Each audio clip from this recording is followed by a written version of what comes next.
Hi, Ida here. I wanted to show you this baby here.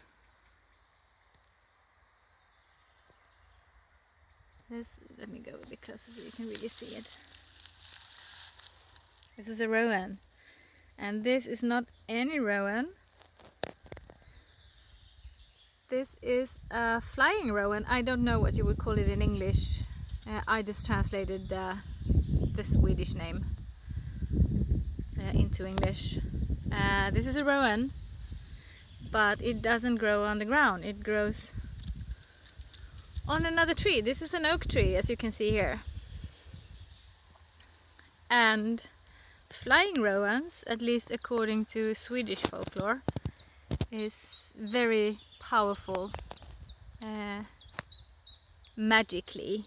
I think most witches and pagans consider rowan as a magical tree anyway, and it has been seen as very magical in folklore for apparently a very long time.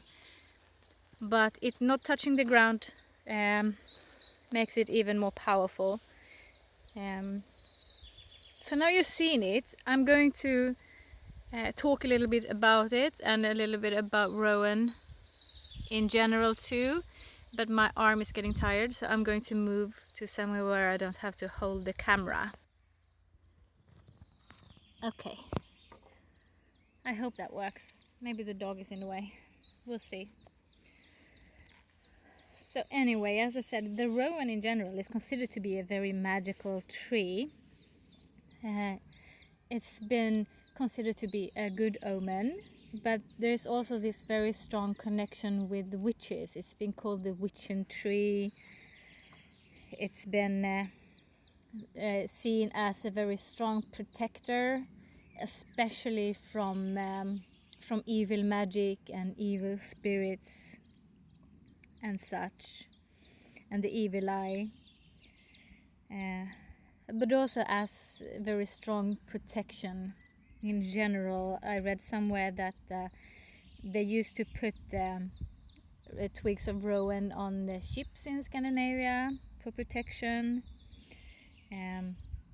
People have been carrying twigs of rowan as protection, sometimes along with like a written incantation. It was thought to protect livestock, so it was kept twigs of rowan in barns and stables, and sometimes even attached to the horns of the livestock to protect them. Milkmaids sometimes would use tools made of rowan wood for protection, and sometimes people would use some of the details on the harnesses for the horses was made of rowan wood, and that was supposed to keep the horses from bolting and running away if they saw a ghost.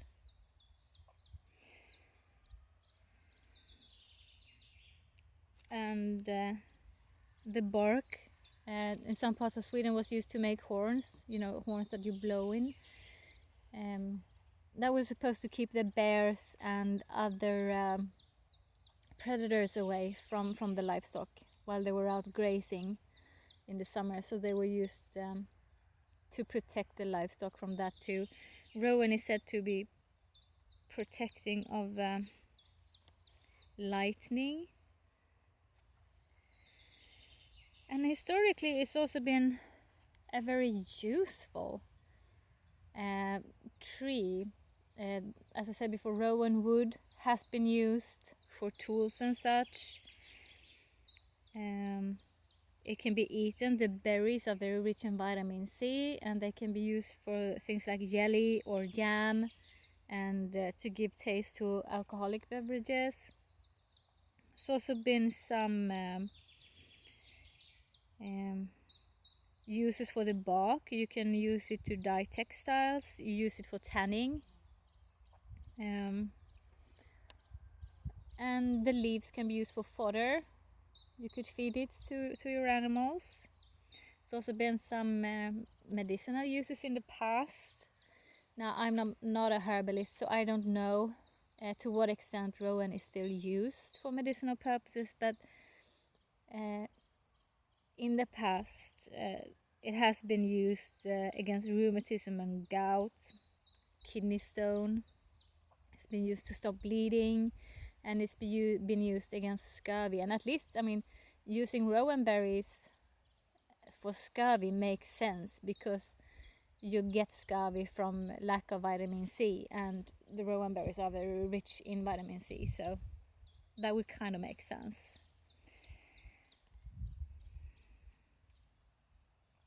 So that is rowan in general, and it seems to me like the flying rowan possess pretty much the same magical powers, only more like it makes it more powerful when it's not growing on the ground. So again, it's a very strong protection from trolls and other ill-willed nature spirits and evil magic in general, and in lightning.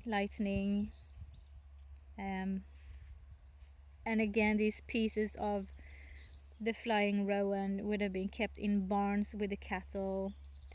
It's also said that it would sometimes kept in the containers where you used for the cheese and for the milk, also for protection. You could make the handles of your axes with rowan wood, and that would prevent you from hurting yourself with the axe. And there are different traditions regarding how you pick the rowan, the flying rowan. I mean, how you get the wood. Some traditions say that you can't use any steel tools, because then it would lose its power. Some traditions say that you must only use tools that are brand new, that haven't been used before, otherwise the rowan will lose its power. And you should leave an offering for the power to keep. You shouldn't let the rowan touch the ground, because then it will lose the power, which kind of makes sense. It gets its power from growing away from the ground, and then it kind of makes sense that if it touches the ground, that power might be going away somehow. There are also traditions that you shouldn't take it indoors and shouldn't keep it under the roof. Obviously, since people did use it to protect their cattle in their barns, not everyone would have believed that, it seems. There's also a tradition that you should keep it secret when you find one. Obviously, I'm not doing that right now, but that's also a tradition. So that is that about the flying rowan. I thought that I would actually show you a bit more of my garden here, because I'm in my country house and we have a really nice garden. I'm not going to show you everything, but I thought I'd just give you a small tour of this particular part of the garden where I am right now, because I really like it. It's a really sort of wild place with a lot of different different plants. Let me just pause. So we have here, this is the part of the garden where I spend most of my time. As you can see, it's surrounded by woods. This originally belonged to my great-grandma. She and her husband built the first house here, and they would of course have had vegetable patches, and they kept chicken here. Now it's mostly, as you can see, fairly wild. I really like it this way, but I would also really love to start a forest garden where I could grow some more food, but sort of in a way that mimics a natural garden. That's kind of my ambition here, but right now I'm not able to spend enough time out here to do that. But we have some things here. This, for instance, is blackthorn. The berries are edible, but they're pretty bitter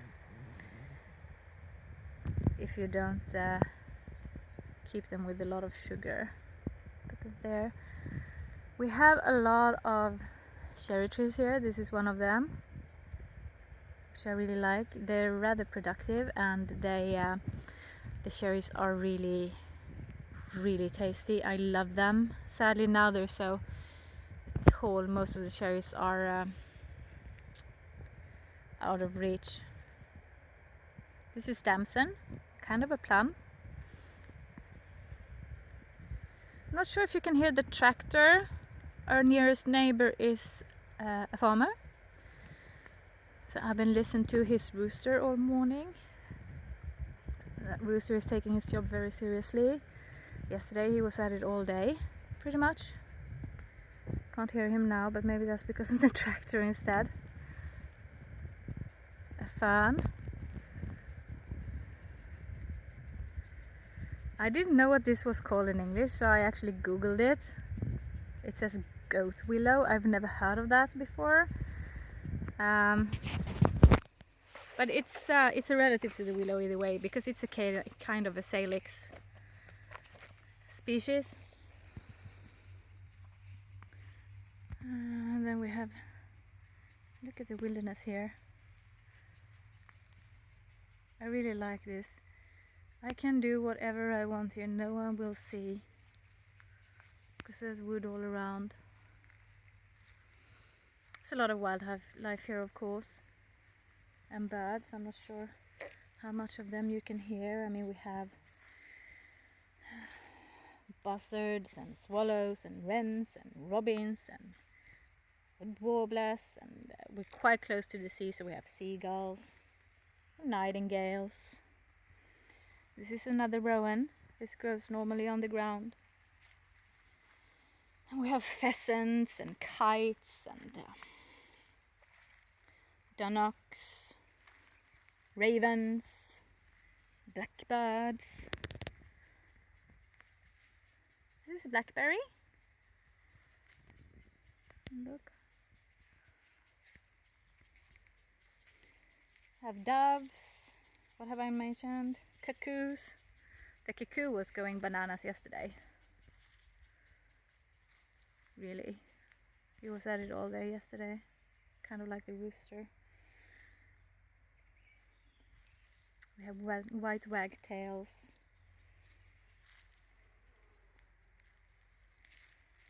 We have pied flycatchers. This is hazel. What I like about this place is that there is so much diversity here. We have so many different kinds of woods. There's some nuts really early in the season yet, so they're very small.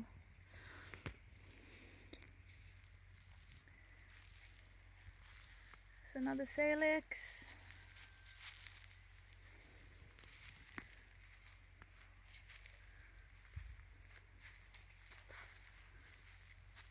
This is hornbeam, I think. Hornbeam.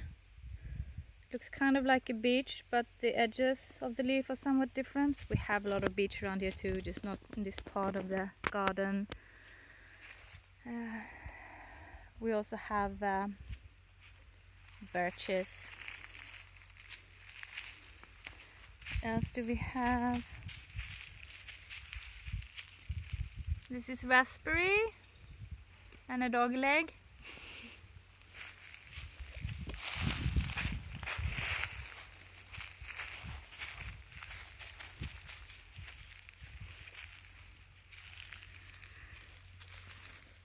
I have gooseberry. Plenty of berries on that one.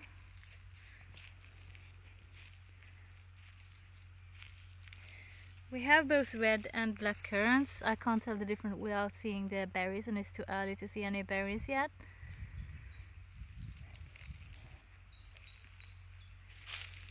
And some oregano. The reason there's oregano in the middle of everything is that for a few years when I was a kid, my dad used to use this part of the garden as a vegetable patch. He gave up because the wildlife kept eating everything.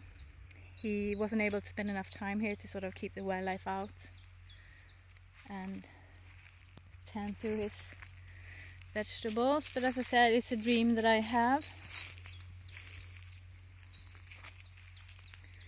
There's a small rose bush here. Oh, and there's also my hand. Kind of difficult. Oh, sorry. Difficult to hold the camera.